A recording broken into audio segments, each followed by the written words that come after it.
All right.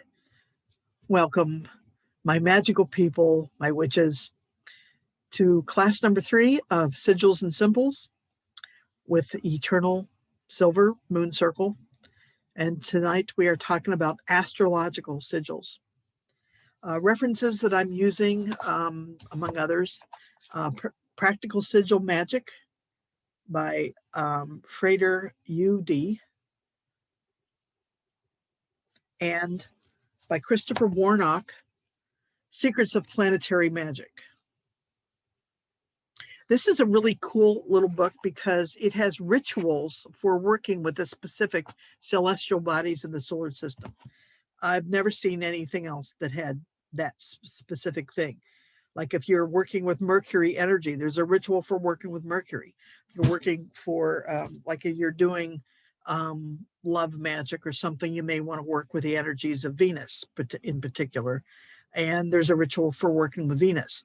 So cool little book, Secrets of Planetary Magic by Christopher Warnock. Christopher Warnock. Okay. So those are source materials. And I was just talking with, before we got started, I was talking about the Magician's Tables book. I got that handy here too. This is an awesome book of correspondences by Alan, A-L-A-N Richardson. This is a great book. It's got these beautiful gold edged pages. It's got just about every correspondence you would want. All right, so the energy of celestial bodies and the energy of the moon, the energy of the sun and the planets, the energy of constellations, the energy of stars. A lot of people don't even think about the energy of stars. We think of stars as so far away. But the medieval astrologers very much worked with all of those.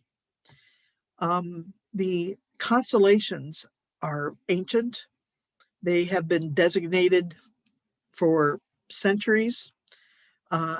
And even back into, 1,000 years or more before, the Chinese have their own astrological system. They have their own quarters. They have their own elements that they work with,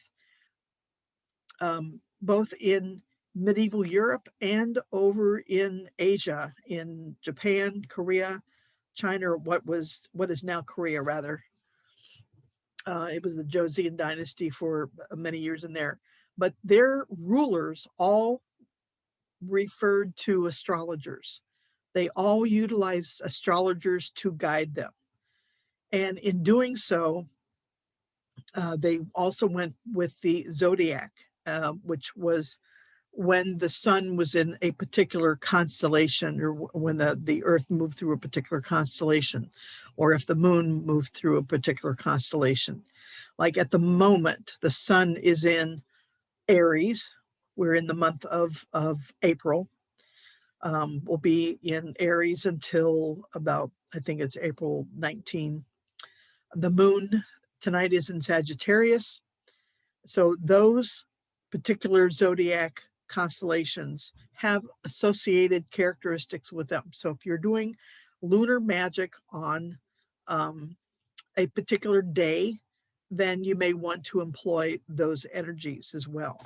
I'm not going to talk a lot about this because I'm going to do a separate video on this, but I have a little Lunar Magician's little black book where I have written down a lot of the correspondences for planets and stars and the zodiac, not the zodiac as much, but all the mansions of the moon, so that I can refer to them easily.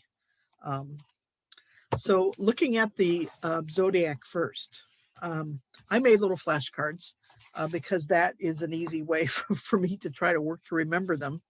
These are not in any particular, well, I could put them in order. Let's put them in order.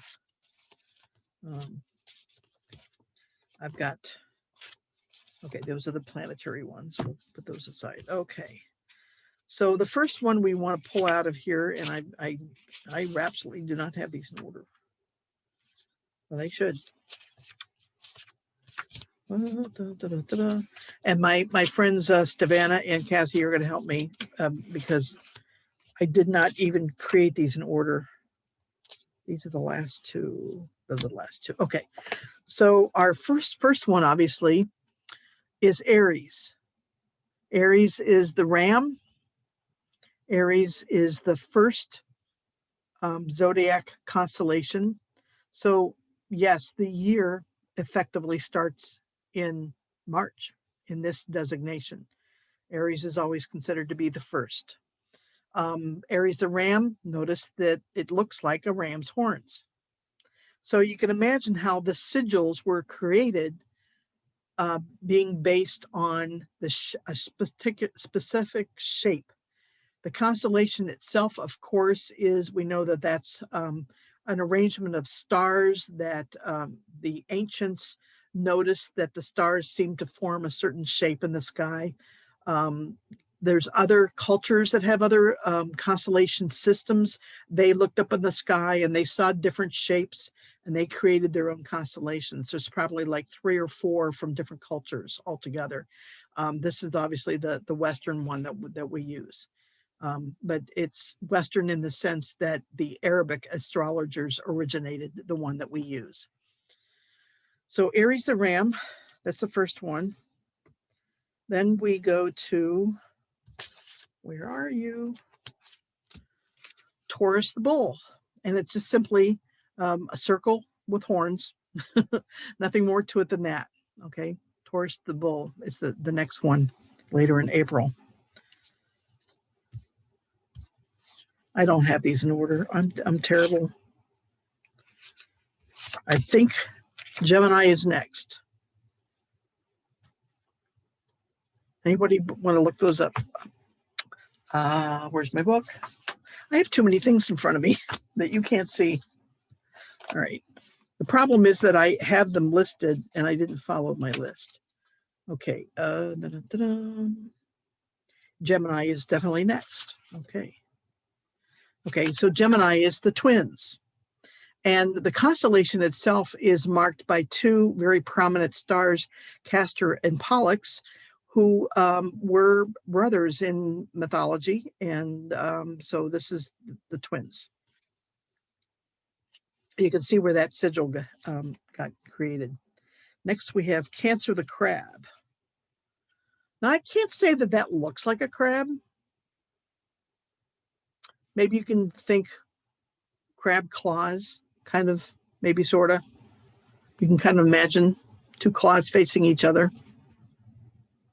Okay. That I could have drawn that a little bit better.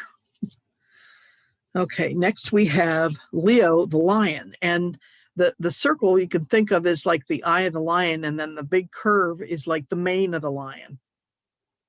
Why not? That's a good way to remember it. Leo the lion. Next we have a Virgo. That's not Virgo. Where's Virgo? Where's Virgo? Virgo, the Virgin. Now there's 2 of them that have basically the letter M. One is Scorpio and one is Virgo. And I bet you can tell why one is Scorpio. It's obviously this one because you think Scorpio, you think of the tail with the barbed tail. Okay. So it's an M. Virgo, I don't really know how that originated. It looks backward to me. Does it look backward to you? Does it look backward to you? No. Okay. That's what I thought. Not to my knowledge. Zoom is funny that way. It looks backwards to me, but not to anybody else. So I just got to roll with it. All right. So maybe the fancy line that goes through the part of the M is like the hair of the Virgin. I don't know. A way to think about it. Next, we have Libra, the scales. Now, these don't look like scales, but you can see that there's definitely a symmetry to the sigil. So the symmetry suggests scales to me. Why not? Okay. The scales. Next is Scorpio, the scorpion, obviously.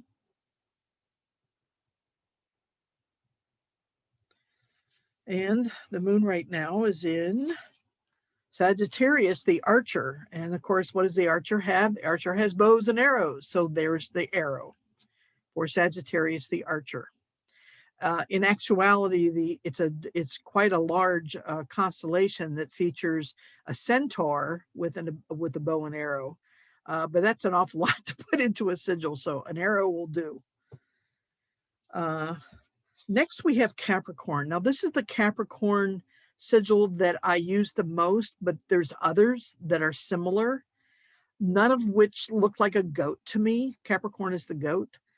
I don't know the origin of this sigil, but it's like an N with a inward curved and then a little circle on the side. That's how I remember it. Capricorn the goat. And then my sign, Aquarius, and obviously Aquarius is the water bearer, and that's a common sigil for water, for the element of water. And lastly, coming around, we have Pisces. Pisces is the fish.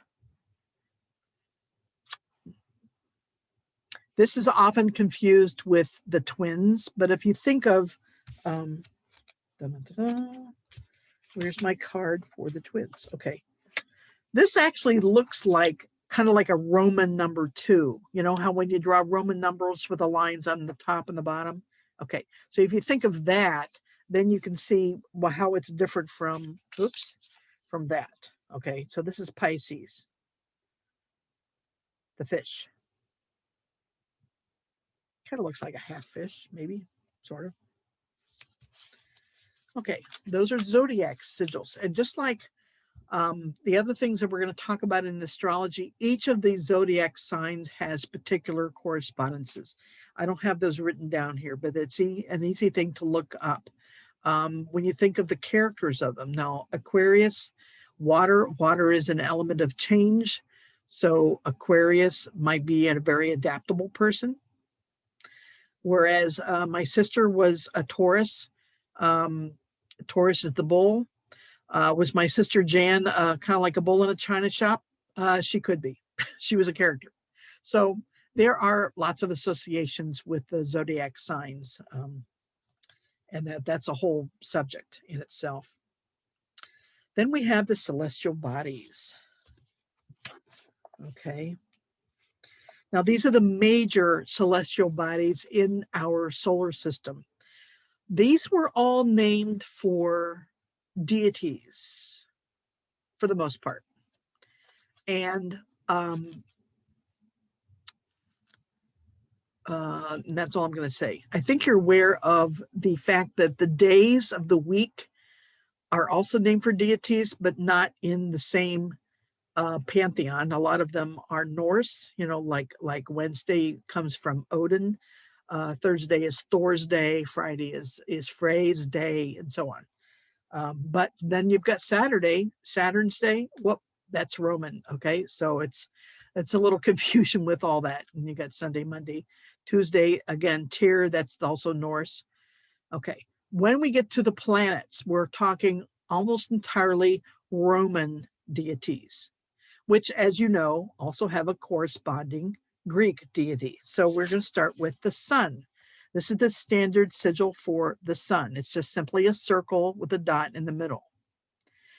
The Roman name of the sun, and it's the name I use to refer to the star that is our sun in my science fiction series. I simply call it Sol, S-O-L, which is actually the name of our star. We don't normally use it. We just, we only have one sun, so we just say the sun. That's what it is. Okay. Next, easy to think of. It's just the moon, and it's always shown as a crescent moon, so you're not confusing it with the sun or anything else. Okay, the sigil for the moon. The name of that, Luna, that's the Roman. Okay, so again, we're dealing with the Roman deities. All right, now we're going to start with the planets, and again, Roman. Okay, so we start with Mercury. Mercury looks like the sigil for, it's like a cross between the sigil for Venus and the sigil for Taurus, because he's got like horns. But if you think of Mercury had a helmet with wings on it. So instead of horns, those little curly things are the wings on Mercury's helmet. Mercury is the messenger god, the god of the messengers, the messenger to the gods. All right, so that's the sigil for Mercury. His Greek correspondent, and all of the Roman gods have Greek correspondences, was Hermes. So again, even if you don't work with a Roman pantheon, you may work with a Greek pantheon. Then you do have Greek deities to work with in those. So if you were like, I work a lot with Hermes. Hermes has a lot to do, or Mercury, a lot to do with communication. So if you've got a magical working that has to do with increasing communication or clarifying things between people, you're miscommunicating somehow, you want to go to Mercury or Hermes, and therefore you can use that sigil on a talisman that will be appropriate. Next, we have Venus. All right, Venus is the Roman version of Aphrodite, which is the Greek version, and she's the goddess of love and beauty. So any kind of magical working that is in that category, you may use that sigil. Some people say that it's representing the symbol of like a hand mirror, a woman's hand mirror. That's a good way to remember the shape as well. That's Venus. And next we have the earth. And earth is always shown quartered like this, so we can think of the elements of the earth. I use the word terra. Terra is a more of an official Latin term. We think of terra firma, the solid earth, or Gaia. So the sigil for the earth. And next we have Mars. Mars. Now you notice that Venus, being the goddess of love and beauty, has the same symbol that means the feminine aspect. Mars has the masculine symbol. Mars is the god of war, and the Greek corresponding deity is Ares. So the arrow can suggest, besides a certain body part, it can also suggest an arrow or a spear, a weapon. Enough said about that. All right. Next is Jupiter. Jupiter corresponds also to Zeus, and they are the Roman version. Jupiter, or Zeus, the Greek version, is the king of the gods. It looks to me kind of like the number 4. It's not the 4th planet. It's the 5th planet. So I don't know the origin of the sigil. I'll have to look into that. I'll have to find out. It kind of looks like a 4. Next, we have Saturn. Saturn is the Roman god of time. And the Greek version of Saturn is Kronos. So if you have, suppose you're doing a magical spell where you're trying to manage your time better, or you're always late for work and you're trying to get yourself organized so that you're managing your time, or maybe you've been wasting a lot of time and you're trying to cut down on your YouTubing or whatever. So you may go to Saturn for that, and that's a sigil that you could use for Saturn. Next, we have Uranus, and I had to look up what Uranus is Father Sky, the god of the sky, and I had to look up his Greek counterpart. No, actually, Uranus is Greek. The Roman version, this is the only planet that's named after a Greek god. The Roman is Caelus, Caelus. The Roman god Caelus is the corresponding deity to the Greek, and Father Sky. He was the son of Gaia.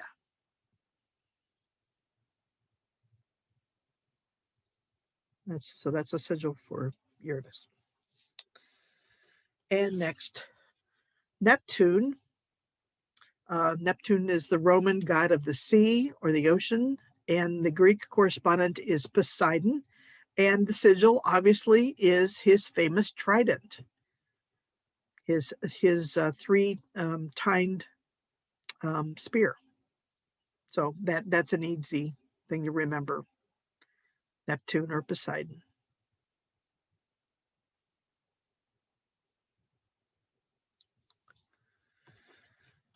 And oh, I wrote that on the wrong one. That's funny. Okay, I can just throw that out. Oh, I see what I did. Okay, I had two cards stuck together. Okay. Lastly, we have the poor maligned Pluto that Neil deGrasse Tyson tried to take out of the list of planets, and it has been restored to its former glory. Pluto is the god of the underworld, maybe appropriate for the most distant planet. The Greek correspondent god, of course, is Hades. So working with ancestors, when you're doing shadow work, anything where you're wanting to connect, maybe a sigil for Samhain when the veil is thin, Pluto.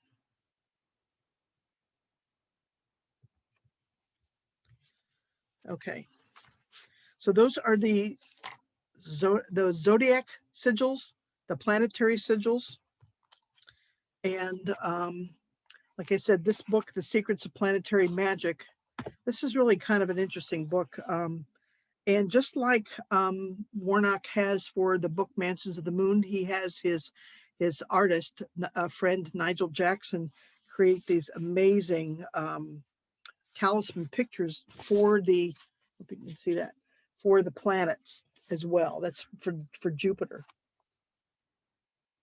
I just love these. You can print them out or scan them and then color them in. They're just gorgeous. And then there's sigils on that as well. And he's got rituals for each of these as well. Pretty amazing stuff. A lot of correspondences in here.